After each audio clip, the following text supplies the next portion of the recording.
السلام علیکم دوستو، آر جی اردو سٹوری میں خوش آمدید۔ پیارے دوستو، بہت دن پہلے کی بات ہے، کسی مقام پر ایک آدمی رہتا تھا۔ نہ تو وہ امیر تھا اور نہ غریب۔ اس کے 3 بیٹے تھے۔ بیٹے بڑے خوبصورت اور سجیلے جوان تھے، لکھنا پڑھنا سیکھ گئے تھے، بڑے ہوشیار اور سمجھدار تھے، اچھے لوگوں کے ساتھ اٹھتے بیٹھتے اور برے لوگوں سے دور رہتے تھے۔ سب سے بڑے بھائی توصیف باتر کی عمر 21 سال کی، منجلے بھائی تیجا باتر کی عمر 18 سال اور سب سے چھوٹے بھائی کینجا باتر کی عمر 16 سال کی تھی۔ ایک دن باپ نے تینوں بیٹوں کو اپنے پاس بلایا، ان کو اپنے پاس بٹھا کر ہر ایک کو لاڈ پیار کیا، سر پر ہاتھ پھیرا اور کہنے لگا، میرے عزیز بیٹو، میرے پاس کوئی دولت نہیں ہے۔ میرے مرنے کے بعد جو کچھ تمہارے لیے رہ جائے گا وہ زیادہ دن نہیں چل پائے گا۔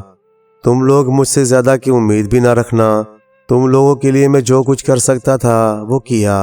میں نے تم لوگوں کو 3 گن دیے ہیں۔ ایک تو یہ کہ میں نے تم لوگوں کو صحت مند اور طاقتور بنایا۔ دوسرا یہ، میں نے تم لوگوں کو ہتھیاروں سے کام لینا سکھایا اور تم لوگ ماہر سپاہی بن گئے۔ تیسرا یہ کہ میں نے تم لوگوں کو سکھایا کہ کسی سے ڈرنا نہیں چاہیے اور تم لوگ بہادر بن گئے۔ اب میں تم لوگوں کو 3 نصیحتیں کرتا ہوں، ان کو سن لو اور ہمیشہ یاد رکھو۔ ایماندار بنے رہو، ہمیشہ پریشانی سے دور رہو گے، شیخی نہ بگاڑا کرو، تم کو شرمانا نہیں پڑے گا، محنت سے جی نہ چراؤ، آرام اور سکھ سے جیو گے، باقی سب کی فکر تم لوگ خود کرو۔ میں نے تم لوگوں کے لیے 3 گھوڑے تیار کر رکھے ہیں، کالا، بھورا اور خاکی رنگ کا۔ تمہارے تھیلوں میں اتنی خوراک بھر دی ہے جو 1 ہفتے کے لیے کافی ہوگی۔ اب تم لوگ سفر پر روانہ ہو جاؤ، دنیا میں گھومو پھرو، دنیا کو دیکھے بغیر آدمی نہ بن سکو گے۔ جاؤ، اپنی قسمت کو آزماؤ، سفر بخیر میرے بیٹو۔ یہ کہہ کر باپ اٹھا اور چلا گیا۔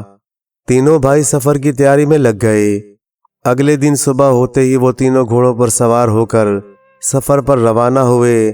وہ سارا دن رکے بغیر چلتے رہے اور اپنے گھر سے بہت دور نکل گئے۔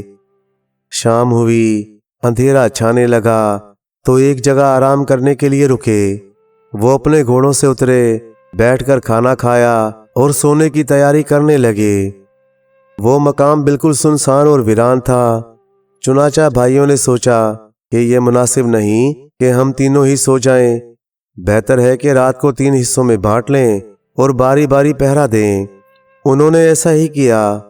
سب سے پہلے بڑا بھائی توصیف باتر پہرا دینے لگا، باقی دونوں لیٹ کر سو گئے۔ توصیف باتر بڑی دیر تک بیٹھا، اپنی تلوار سے کھیلتا رہا اور چاروں طرف نظریں دوڑاتا اپنے بھائیوں کی نیند کی حفاظت کرتا رہا۔ چاندنی رات تھی، چاروں طرف خاموشی چھائی ہوئی تھی، سارا ماحول گہری نیند میں ڈوبا ہوا تھا۔ اچانک ایک طرف سے شور سنائی دیا۔ توصیف باتر فوراً اٹھا اور تلوار پکڑ کر چوکنا ہو کر کھڑا ہو گیا۔ یہ تینوں بھائی جہاں رکے تھے وہاں سے کچھ دوری پر جنگل تھا اور اس میں ایک شیر اپنی کھوہ میں پڑا ہوا تھا۔ انسان کی بو پا کر وہ اپنی کھوہ سے نکل کر کھلے میدان میں آ گیا۔ شیر کو دیکھ کر بڑا بھائی ذرا نہ گھبرایا، اسے یقین تھا کہ وہ شیر سے نپٹ لے گا۔ اسے تو اس بات کی فکر تھی کہ اس کے بھائیوں کی نیند خراب نہ ہو، اس لیے وہ ایک طرف کو دوڑ پڑا۔ شیر نے اس کا پیچھا کیا۔ تھوڑی دور جا کر توصیف باتر نے پیچھے مڑتے ہوئے شیر کے پنجے پر تلوار ماری۔ شیر زخمی دھار تھا، وہ اس پر لپکا۔ توصیف باتر پھرتی سے ایک طرف ہٹ گیا اور اپنی تلوار سے شیر کے بائیں پنجے پر بھرپور وار کیا۔ شیر اپنی تمام طاقت اکٹھا کر کے ایک بار پھر بہادر پر ٹوٹ پڑا۔ توصیف باتر پھر چکما دے گیا اور اس بار اس نے شیر کے سر پر کھینچ کر تلوار ماری۔ شیر دھم سے گر پڑا اور فوراً مر گیا۔ توصیف باتر شیر کے اوپر چڑھ کر بیٹھ گیا۔ اس نے شیر کی کھال میں سے ایک لمبا سا پٹا کاٹ کر کرتے کے اندر اپنی کمر کے گرد باندھ لیا۔ پھر وہ اپنے بھائیوں کے پاس لوٹ آیا اور کچھ اس طرح سے اپنی جگہ پر بیٹھ گیا جیسے کچھ ہوا ہی نہ ہو۔ تھوڑی دیر کے بعد توصیف باتر کی پہرے داری کا وقت ختم ہو گیا۔ وہ سونے لیٹا اور تیجا باتر پہرا دینے لگا۔ اس کی پہرے داری کا وقت بغیر کسی حادثے کے بیت گیا۔ اب کینجا باتر کی باری آئی۔ اس کی پہرے داری کے دوران بھی کوئی ایسی ویسی بات نہ ہوئی۔ پہلی رات اسی طرح گزر گئی اور صبح ہوئی تو تینوں بھائی اپنے گھوڑوں پر سوار ہو کر پھر آگے چل پڑے۔ وہ بہت دیر تک چلتے رہے اور ایک لمبا راستہ طے کیا۔ سورج ڈوبتے وقت وہ ایک پہاڑ تک پہنچے۔ اس پہاڑ کے دامن میں ایک بہت اونچا درخت اگا ہوا تھا۔ اس کے نیچے ایک چشمہ تھا۔ بھائیوں نے یہیں چشمے کے کنارے رات کاٹنے کا فیصلہ کیا۔ چشمے کے قریب ایک غار تھا اور اس کے اندر سانپوں کا بادشاہ ازدہ سلطان رہتا تھا، لیکن بھائیوں کو اس کا کچھ پتہ نہ تھا۔ انہوں نے اپنے گھوڑوں کو پانی پلایا، ان کی پیٹھ کی مالش کی، ان کے سامنے چارہ ڈال دیا اور پھر خود کھانا کھانے بیٹھ گئے۔ جب وہ کھانا کھا چکے تو انہوں نے آپس میں طے کیا کہ پچھلی رات کی طرح آج بھی باری باری سوئیں گے اور باری باری پہرا دیں گے۔ چنانچہ پچھلی رات کی طرح منجلا اور چھوٹا دونوں بھائی لیٹ کر سو گئے اور بڑا بھائی توصیف باتر پہرا دینے لگا۔ اس کی پہرے داری میں کوئی خاص بات نہ ہوئی اور اب تیجا باتر پہرا دینے لگا۔ چاندنی رات تھی، چاروں طرف سناٹا چھایا ہوا تھا، لیکن اچانک شور سنائی دیا۔ تھوڑی ہی دیر کے بعد غار سے ازدہ سلطان نکل آیا۔ وہ اپنے دیگ جیسے سر اور موٹے بدن کو گھسیٹتا اور پھکارتا چشمے کی طرف آ گیا۔ اسے دیکھ کر تیجا باتر ذرا بھی نہ ڈرا۔ اس خیال سے کہ اس کے بھائیوں کی نیند میں کوئی خلل نہ پڑے، وہ اٹھا اور چشمے پر سے کھلے میدان کی طرف دوڑا۔ انسان کی بو پا کر ازدہ سلطان نے اس کا تعاقب کیا۔ ذرا دور جا کر تیجا باتر رک گیا اور اپنی تلوار سے سانپ کے بادشاہ کی دم پر وار کیا۔ تلوار کی ضرب سے ازدہ سلطان زمین پر لوٹنے لگا۔ بہادر نے چستی سے اس کی پیٹھ پر زور سے تلوار ماری۔ سانپ زخمی ہو گیا اور تیسرے وار سے اس نے دم توڑ دیا اور تیجا باتر نے اس کی کھال سے ایک لمبا پٹا کاٹا، اس کو کرتے کے اندر کمر کے گرد باندھ لیا اور واپس آ کر اپنی جگہ پر اس طرح بیٹھ گیا جیسے کچھ ہوا ہی نہ ہو۔ تھوڑی دیر بعد اس کی پہرے داری کا وقت ختم ہوا اور کینجا باتر کی باری آئی۔ اس کی پہرے داری کا وقت بھی بخیر و خوبی گزر گیا۔ اس طرح دوسری رات بھی ختم ہوئی۔ صبح ہوتے ہی تینوں بھائی گھوڑوں پر چڑھ کر پھر اپنے راستے پر روانہ ہو گئے۔ وہ دن بھر چلتے رہے، آگے بڑھتے رہے، پہاڑوں سے گزرے، بیابانوں سے گزرے اور جب سورج ڈوبنے لگا تو ایک ٹیلے تک پہنچے اور وہیں رات گزارنے کا ارادہ کر کے اپنے گھوڑوں سے اتر پڑے۔ رات اندھیری تھی کیونکہ آسمان پر بادل چھائے ہوئے تھے، اس لیے انہوں نے وہاں پر آگ جلائی۔ پھر انہوں نے بیٹھ کر کھانا کھایا۔ حسب معمول دو بھائی سونے لیٹے اور سب سے پہلے بڑا بھائی پہرا دینے لگا، پھر اس کی جگہ منجلے بھائی نے لے لی۔ اس کے بعد چھوٹے بھائی کی باری آئی۔ چھوٹا بھائی کینجا باتر دیر تک بیٹھا پہرا دیتا رہا۔ چاروں طرف گھپ اندھیرا چھایا ہوا تھا، کچھ بھی نظر نہیں آ رہا تھا، اس لیے کینجا باتر کان کھولے لیکن آنکھیں بند کیے بیٹھا رہا۔ کبھی کبھی آنکھیں کھول کر ادھر ادھر دیکھتا اور پھر آنکھیں بند کر لیتا۔ ایک دفعہ جو اس نے آنکھیں کھولی تو کیا دیکھا کہ آگ بجھ گئی ہے۔ یہ اچھا نہیں ہوا کہ آگ بجھ گئی، اس کو تو پھر جلانا پڑے گا۔ یہ سوچ کر وہ ٹیلے پر چڑھ گیا اور ادھر ادھر نظریں دوڑانے لگا کہ شاید کہیں آگ جلتی ہوئی نظر آ جائے۔ اچانک اسے ایک طرف بہت دور کوئی چراغ سا ٹمٹماتا ہوا دکھائی دیا۔ وہ فوراً ٹیلے سے اتر کر گھوڑے پر چڑھا اور اسی طرف کو چل دیا۔ وہ بہت دیر تک چلتا رہا اور آخر ایک اکیلے مکان تک پہنچا۔ وہ گھوڑے سے اترا اور آہستہ آہستہ پنجوں کے بل چلتا ہوا جا کر کھڑکی سے اندر جھانکا۔ اندر روشنی تھی۔ کمرے کے بیچوں بیچ چولہے پر دیگ میں کھانا پک رہا تھا اور اس کے آس پاس کوئی 20 آدمی آپس میں بیٹھے باتیں کر رہے تھے۔ ان سب کے چہرے خوفناک تھے، ایسا لگتا تھا جیسے یہ کوئی سازش کیے بیٹھے ہیں۔ کینجا باتر نے سوچا، یہ تو ڈاکوؤں کا اڈا معلوم ہوتا ہے، ان کو یوں ہی چھوڑ کر چلا جاؤں گا تو یہ کوئی اچھی بات نہیں ہوگی۔ کسی ایماندار آدمی کے لیے ایسا کرنا مناسب نہیں ہے۔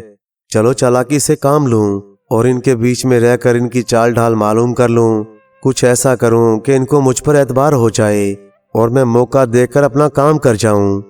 یہ طے کر کے اس نے دروازہ کھولا اور اندر داخل ہو گیا۔ اچانک ایک اجنبی آدمی کو اس طرح اندر آتے دیکھ کر ڈاکو چونک اٹھے اور اپنے ہتھیار سنبھال لیے۔